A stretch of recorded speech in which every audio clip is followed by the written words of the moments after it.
하나님 말씀은 전도서 7장입니다. 산 자는 이것을 그의 마음에 둘지어다. 생명 있는 자는 이것을 그의 마음에 둘지어다 라고 외치고 있습니다. 성경은 하나님의 백성에게 지혜로운 자가 되라고 분명하게 가르치고 있습니다. 어떻게 사는 것이 지혜로운 삶인지도 전도서와 잠언을 통하여 아주 상세하게 설명을 하고 있기도 합니다. 그러나 성경은 지혜를 구원을 얻는 믿음으로 증거하고 있지는 않습니다. 지혜롭게 사는 것과 믿음 있는 삶을 산다는 것은 분명히 다른 것입니다. 우리는 지혜와 믿음을 구분할 수 있어야 합니다. 지혜는 가르침을 받으면 유익한 것이지만 믿음은 하나님의 은혜를 받아야 하는 것입니다. 배워서 가르쳐서 될 일이 아니라 전적인 하나님의 구원의 은혜가 필요한 것입니다. 전도자는 결국 지혜의 삶도 지나보면 그것도 헛된 것이라는 사실을 분명하게 증거합니다. 지혜는 분명 삶을 유익하게 하며 지혜를 가지고 있는 자를 살게 하지만 결국 지혜도 이 땅에 있는 유한한 것이기에 영원한 절대 가치는 될 수 없기 때문이었습니다. 이처럼 지혜와 믿음은 분명 서로 구분이 되지만 그렇다고 해서 믿음과 삶이 따로 구분되어 살 수는 없습니다. 그것은 죄로 부패한 인생은 지혜를 지혜답게 사용할 수 없기 때문입니다. 19절로 23절에는 그 한계에 대해서 이렇게 증거하고 있습니다. 지혜자가 지혜자를 성읍 가운데 있는 10명의 권력자들보다 더 능력이 있게 하느니라.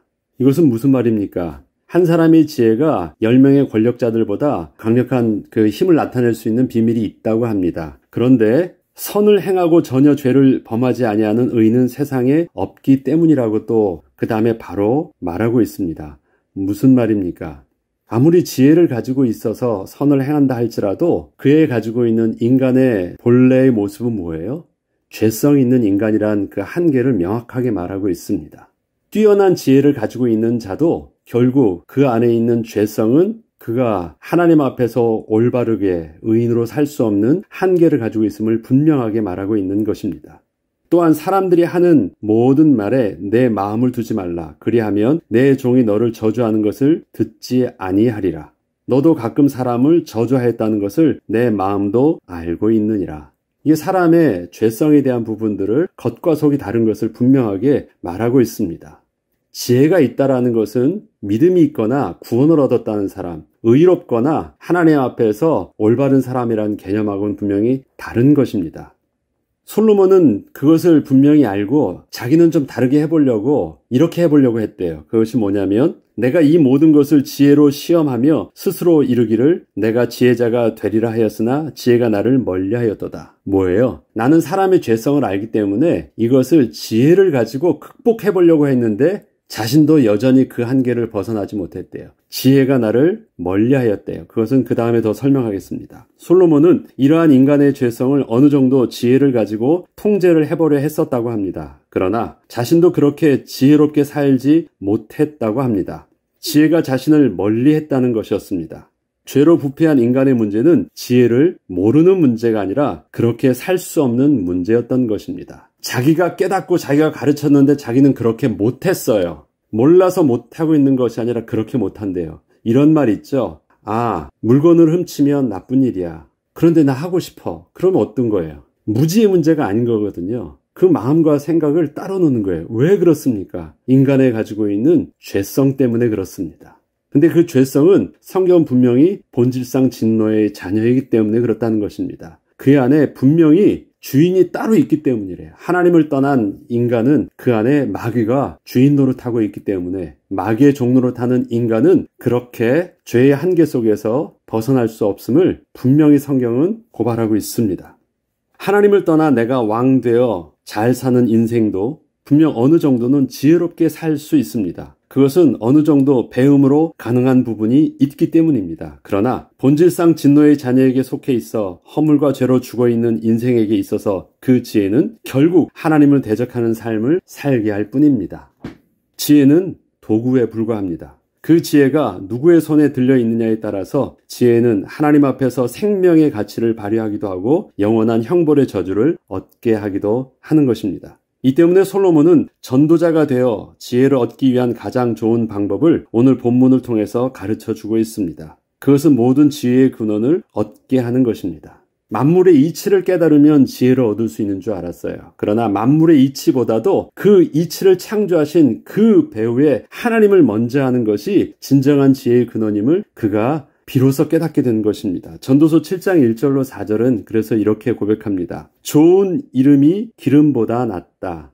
뭐예요? 많은 사람에게 기억되는 이름, 호사유피 인사유명 그러죠. 사람은 죽어서 이름을 남긴다고 하잖아요. 그것처럼 인생이 의미 있게 사는 것은 자기만을 위해서 그렇게 즐겁게 사는 것보다 훨씬 나은 삶이에요.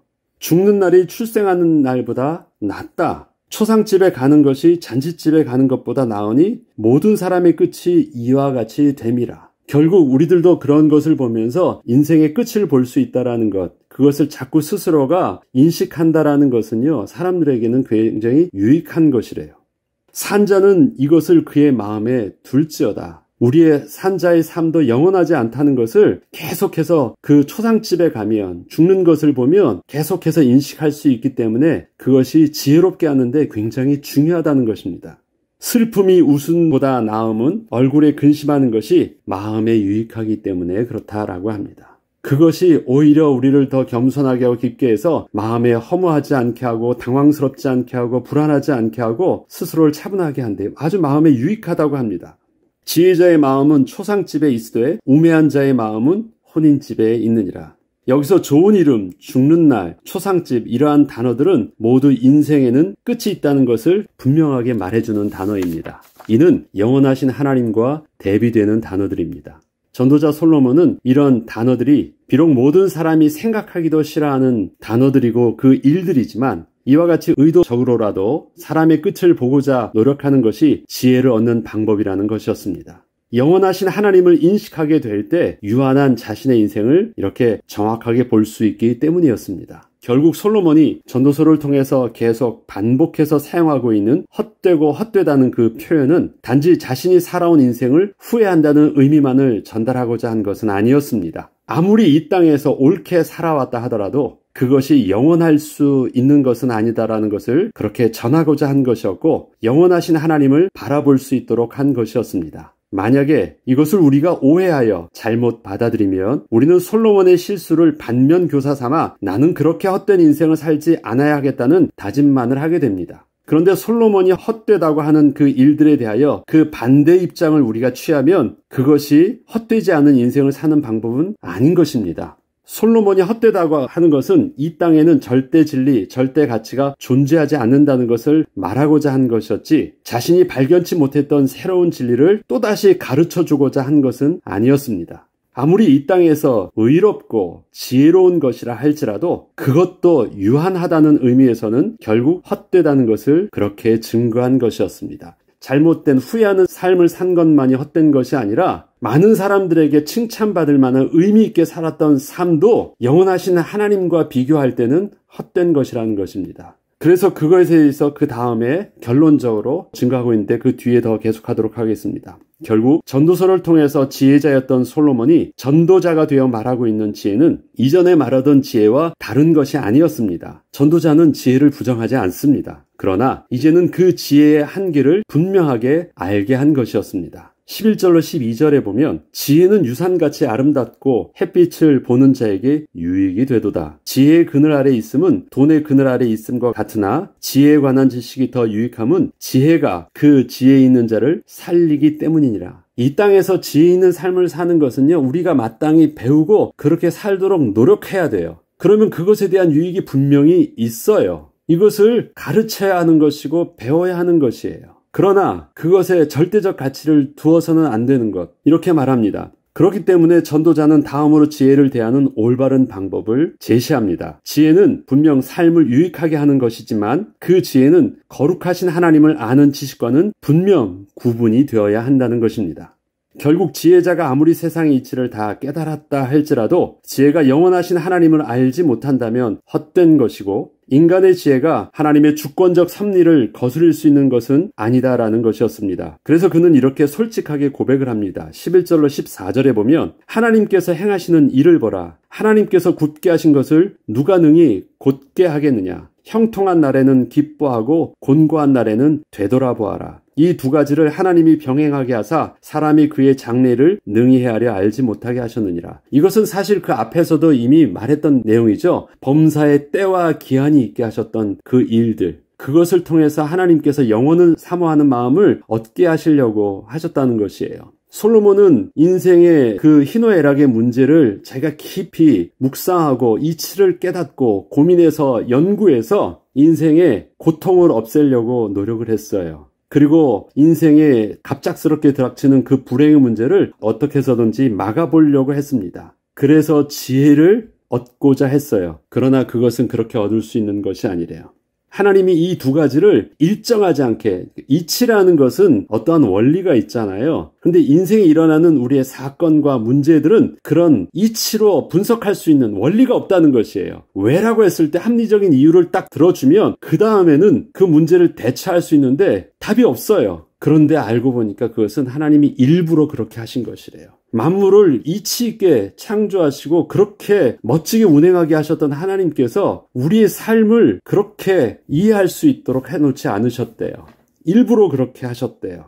그것은 알지 못하게 하신 것이랍니다. 왜 그렇습니까? 하나님을 경외하게 하시는 그 이유가 거기 있다고 하시는 것이래요. 그래서 하나님의 주권적 섭리는 거스릴 수 있는 것이 아닙니다. 그것은 지혜로 접근할 부분이 아닌 것이에요. 솔로몬은 그것을 어떻게 접근했습니까? 지혜로 접근했어요.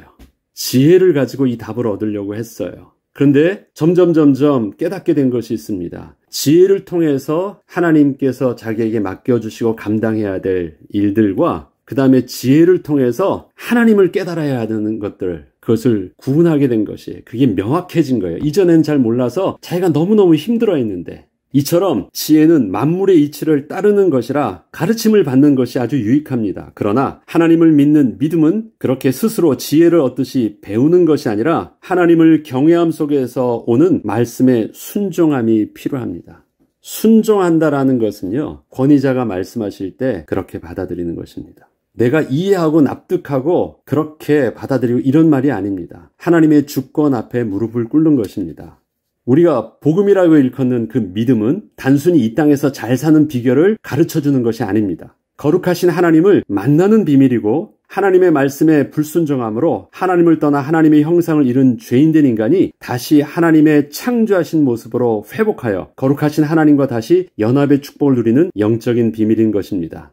이것을 지혜로 가르쳐가지고 될 것 같습니까? 구원은 깨달음이 아닙니다. 구원은 창조자 하나님의 재창조의 능력이고 하나님의 주권적 섭리입니다. 지식의 문제가 아닌 것입니다. 이것은 전인격적인 그 하나님의 주권 앞에 우리가 무릎 꿇을 때 누릴 수 있는 영적인 비밀인 것입니다. 때문에 지식은 배워야 하는 것이 맞지만 만물의 주인 되신 하나님을 만나기 위해서는 하나님께서 은혜로 허락하여 주신 올바른 관계 맺음의 비밀이 필요한 것입니다. 어떻게 관계를 맺을 수 있어요? 어떻게 하나님을 만날 수 있어요? 어떻게 하나님과 연합할 수 있어요? 이것은 굉장히 다른 질문이 필요한 것이고 다른 영적인 접근이 필요한 것입니다. 이 때문에 하나님을 섬기는 비밀을 단지 지식적으로 접근하거나 어떠한 노하우를 가르쳐주고 배워야 하는 것처럼 접근하면 안 됩니다. 창조자 하나님은 살아계신 전 인격적인 분이시기 때문입니다. 그리고 만물을 주관하시는 참된 왕이시며 거룩한 분이시기 때문입니다. 전 인격적이라는 것, 그것은 관계 맺음의 비밀이 필요합니다. 그런데 인생이 인생을 만나서 관계 맺을 때는 서로 예의를 차리고 서로 그렇게 하면 됩니다. 그런데 그 관계 맺는 그 하나님은 사람과 관계 맺음과는 근본적으로 넘어설 수 하나의 선이 있습니다. 창조자 하나님의 거룩하심입니다. 그렇기 때문에 우리에게 있어서는 단순한 인간에 가지고 있는 인격으로 하나님을 접근할 수 없는 것이고 거룩하신 하나님을 만날 수 있는 하나님께서 우리에게 제시해 주시는 구원의 비밀이 필요한 것입니다. 이것은 분명히 하나님의 은혜가 필요한 것입니다. 이러한 하나님을 죄인된 우리가 섬기며 연합의 축복을 누릴 수 있는 것은 오직 하나님께서 친히 베푸시는 구원의 은혜가 필요한 것입니다. 이것은 우리의 지혜가 필요한 부분이 아닙니다. 하나님의 대속의 은혜가 필요한 것이며 하나님의 약속의 말씀이 절대적으로 필요한 것입니다. 이 때문에 그 구원의 말씀의 순종함은 우리 구원의 유일한 길인 것입니다. 우리가 예수 그리스도를 나의 구주로 영접할 수 있게 된 것도 하나님의 약속의 말씀에 순종함 때문이었지 내가 납득된 이해에 대해서 받아들인 것이 아닙니다. 하나님의 말씀에 순종한 것입니다. 이렇듯 믿음은 분명 다른 접근이 필요합니다. 거룩하신 창조자 하나님을 우리가 다 알 수 없기 때문에 하나님을 경외함 속에서 하나님께서 계시의 영을 부어주실 때 성령 안에서 우리의 믿음은 자라기 때문입니다. 본문은 하나님을 경외하며 오직 복음에만 절대 가치를 두어야 하는 삶의 이유를 또 이렇게 결론적으로 증거하고 있습니다. 15절로 18절입니다. 내 허무한 날을 사는 동안 내가 그 모든 일을 살펴보았더니 자기의 의로움에도 불구하고 멸망하는 의인이 있고 자기의 악행에도 불구하고 장수하는 악인이 있으니 지나치게 의인이 되지도 말며 지나치게 지혜자도 되지도 말라. 어찌하여 스스로 패망하게 하느냐. 지나치게 악인이 되지도 말며 지나치게 우매한 자도 되지 말라. 어찌하여 기한 전에 죽으려 하느냐. 너는 이것도 잡으며 저것에도 내 손을 놓지 아니하는 것이 좋으니 하나님을 경외하는 자는 이 모든 일에서 벗어날 것임이니라. 왜 지나치게라는 말을 쓰고 있습니까? 이 땅에서 지혜롭게 사는 법으로서는 옳다고 말할 수 있지만 영원하신 거룩하신 하나님을 만나는 것에 대해서는 그렇게 접근해서는 안 되기 때문에 거기에 집착하고 이것에만 모든 집중하지 말라는 것입니다. 그럴 수도 있고 아닐 수도 있어요. 아무리 의롭게 살아도 결국 인생이 하나님을 만나지 못해서 본질상 진노의 자녀로서 저주 아래 빠지는 것은 착하게 살다가 망하고요. 악하게 살아도 망해요. 거기에는 답이 없는 것입니다. 그래서 우리에게 있어서 인생의 것에 그렇게 지나치게 고집하지 말라는 것입니다. 특별히 악한 것에 대해서는 부정할 수 있는데 우리가 세상의 도덕적 가치 기준을 가지고 옳다고 하는 합리적 그 기준을 가지고 우리는 이 땅에서 바른 모습으로 사는 것에 때로는 우리의 미련을 둘 때가 많아요. 그런데 그것도 답은 아니라는 것을 분명히 알라는 것입니다.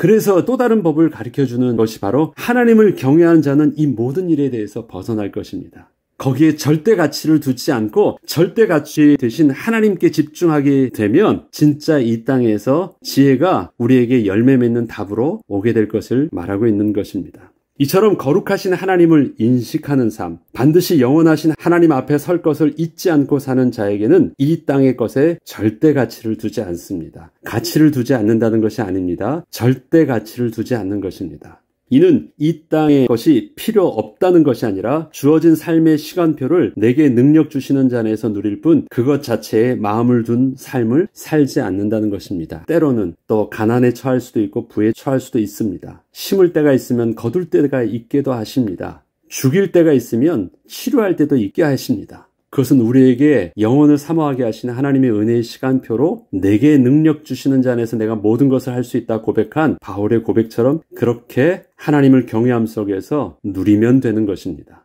그 은혜 가운데 우리는 여전히 어디에 초점을 두고요? 영원하신 하나님, 영원하신 하나님 나라, 하나님께서 약속하신 변치 않는 하나님의 언약에 근거를 두고 오늘 우리에겐 주어진 삶을 그렇게 사는 것, 그것이 솔로몬이 전도자가 되어 새롭게 지혜를 다시 말해주고 있는 그 지혜의 부분인 것입니다. 다음 시간에 계속하도록 하겠습니다. 하나님 아버지, 하나님께서 우리에게 가르쳐 주신 지혜는 특별히 솔로몬에게 은혜를 주셔서 그 은사를 주셔서 가르쳐 주신 지혜는 우리의 삶에 너무도 유익한 것이었습니다. 그러나 그 지혜를 가지고도 하나님을 경외한 비밀이 없다면 결국 그 지혜가 우리를 멀리할 수밖에 없는 것, 결국 우리의 인간의 죄성을 깨닫지 못하면 세상에 어떠한 좋은 것도 유익하지 못한 것을 솔로몬은 인생의 말년에 전도자가 되어 마침내 우리에게 또 그렇게 증거하고 있습니다. 하나님 아버지, 하나님이 주시는 그 말씀을 지혜롭게 배우고 또 가르칠 수 있는 자 되게 하여 주시옵소서. 그러나 하나님께서 우리에게 은혜로 주신 믿음, 하나님을 경외하고 하나님을 아바 아버지로 나의 창조자 하나님으로 고백하고 예수 그리스도를 나의 구주로 고백하는 그 믿음은 하나님의 은혜 가운데 온전히 하나님을 경외하고 순종하게 하시고 말씀에 인도받게 하여 주셔서 이 땅에서 능히 주님께서 우리에게 허락하신 성령의 열매 맺는 삶, 거룩한 성결의 비밀을 온전히 회복한 삶을 누리게 하여 주옵소서. 감사드리며 우리 주 예수 그리스도의 이름으로 기도합니다.